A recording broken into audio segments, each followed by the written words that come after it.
Isang matinding sagupaan ang muling gumulantang sa mundo ng P-pop at sa pagkakataong ito, hindi lamang talento ang naging puhunan ng dalawang grupo, kundi pati na rin ang pride, insecurities at mga lihim na unti-unti nang nabubunyag.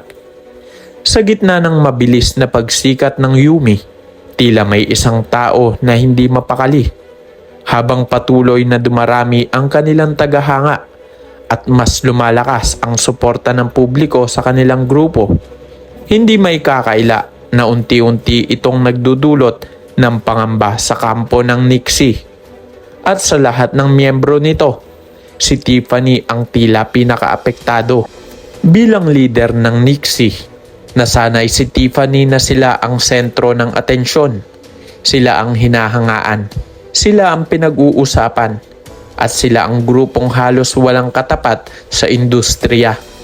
Ngunit ngayon, may bagong grupong mabilis na umakyat sa tagumpay.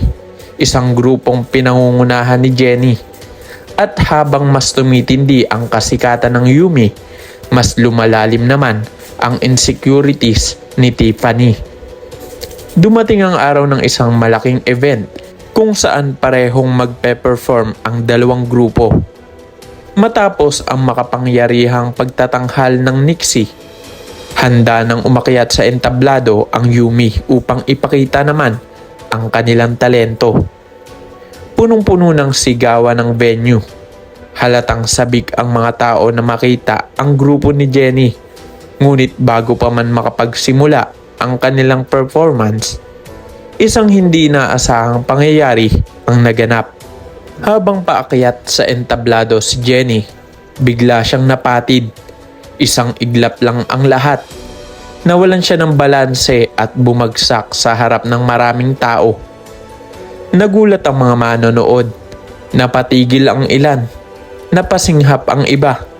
At sa likod ng pangyayaring iyon ay si Tiffany. Ang babaeng desperadong mapahiya ang leader ng Yumi. Marahil ay inaakala niya na sapat na ang isang pagkadapa upang sirain ang kumpiyansa ni Jennie. Marahil ay iniisip niyang kapag napahiya ito sa harap ng publiko, ay mababawasan ang paghanga ng mga tao sa kanilang grupo. Ngunit nagkamali siya. Dahil ang hindi niya inaasahan ay ang tunay na katangian ni Jennie. Sa halip na magalit, sa halip na gumawa ng eksena, pinili ni Jennie na bumangon. Tahimik niyang inalis ang alikabok sa kanyang sarili at buong tapang na ipinakita sa lahat na hindi siya basta-basta matitinag. Sa kanyang mga mata ay makikita ang determinasyon. Sa kanyang kilos ay makikita ang pagiging profesional. At sa kanyang puso ay malinaw na iisa lamang ang mahalaga. Ang ipagpatuloy ang palabas. The show must go on. At iyon nga ang kanyang ginawa. Mas lalo pa niyang pinahanga ang mga tao.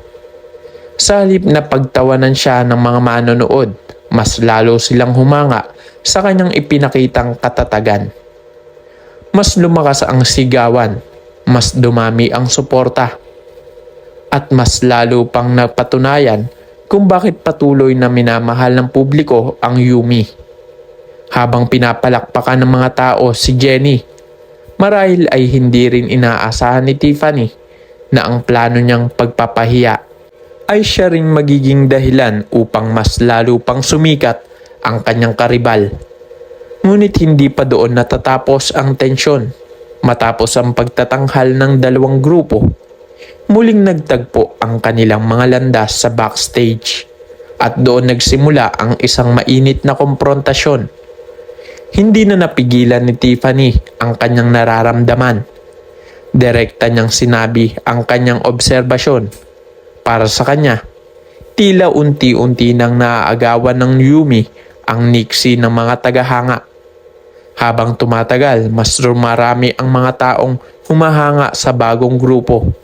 At para kay Tiffany, mukhang lumilipat na rin ang ilan sa kanilang mga fans. Ngunit hindi nagpatinag ang Yumi. Lalong-lalo na si Megan. Sa kalmadong paraan, ipinaliwanag niya na wala silang balak agawin ang kahit sinong tagahanga. Hindi nila kailangang kunin ang fans ng iba upang magtagumpay. Hindi nila kailangang manira para umangat. At higit sa lahat, hindi nila kailangang makipag-agawan ng atensyon dahil determinado silang gumawa ng sarili nilang pangalan, sarili nilang titulo, at sarili nilang marka sa industriya. Hindi bilang kapalit ng Nixie, kundi bilang Yumi. Isang grupong may sariling pagkakakilanlan, isang grupong handang patunayan ang kanilang halaga. At habang tumitindi ang kompetisyon ng dalawang grupo, tila mas lalo ring umiinit ang mga problemang kinakaharap ng mga taong malapit kay Jenny. Dahil sa kabilang banda, isang masakit na katotohanan ang yumanig sa buhay ni Perry. Sa hindi inaasahang pagkakataon, nalaman niya ang isang bagay na matagal nang nakabaon sa nakaraan. Isang revelasyong sumira sa kanyang puso. Isang katotohanang hindi niya kailanman inakalang maririnig. Nalaman niya na minsan sa buhay ni Minchie, hindi siya ang unang pinili nito, na may isang lalaking mas may malalim na iniwang marka sa puso ni Minchie. At ang lalaking iyon ay si Dio, ang dating kasintahan ni Minchie. Ang lalaking matagal nang nawala sa mundong ito. Sa sandaling iyon, tila gumuho ang mundo ni Perry dahil sa kanyang isip. Isang tanong lamang ang paulit-ulit na bumabagabag sa kanya. Minahal ba talaga siya ni Minchie? O naging panakipbutas lamang siya para punan ang pagkawala ni Dio? Dahil sa matinding sakit na kanyang naramdaman, hindi na napigilan ni Perry ang kanyang sama ng loob. Direkta niyang hinarap si Minchie at doon niya inilabas ang lahat ng hinanakit na matagal nang bumubuo sa kanyang dibdib. Para kay Perry, pakiramdam niya ay naging pangalawang opsyon lamang siya. Na kung buhay pa si Dio, baka hindi siya kailanman nabigyan ng pagkakataon sa puso ni Minchie. At iyon ang pinakamahirap tanggapin. Hindi ang katotohanang may minahal si Minchie noon, kundi ang posibilidad na hindi siya ang unang pinili nito. Samantala, pilit namang ipinagtanggol ni Minchie ang kanyang sarili. Ayon sa kanya, matagal ng bahagi na nakaraan si Dio. At kahit na totoo na minsan niya itong minahal, iba na ang sitwasyon ngayon. Dahil sa kasalukuyan, si Perry na ang mahal niya. Totoo, buo, at walang halong pag-aalinlangan.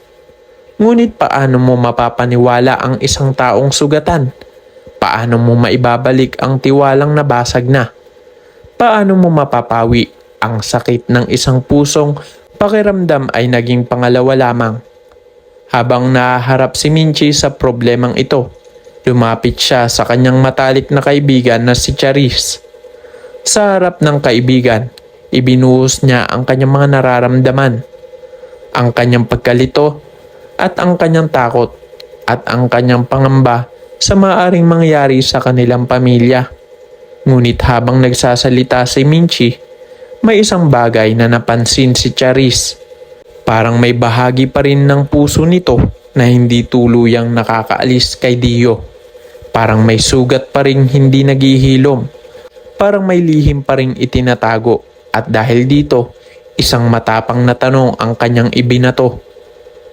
Tanong na maaaring magbago ng lahat. Tanong na maaaring sumira sa maraming buhay. Direkta niyang tinanong si Minchie, si Dio ba ang totoong ama ni Jenny? At sa sandaling iyon, tila huminto ang mundo. Dahil alam ni Minchie na hindi na niya kayang tumakas sa katotohanan. Hindi na niya ito may tatanggi.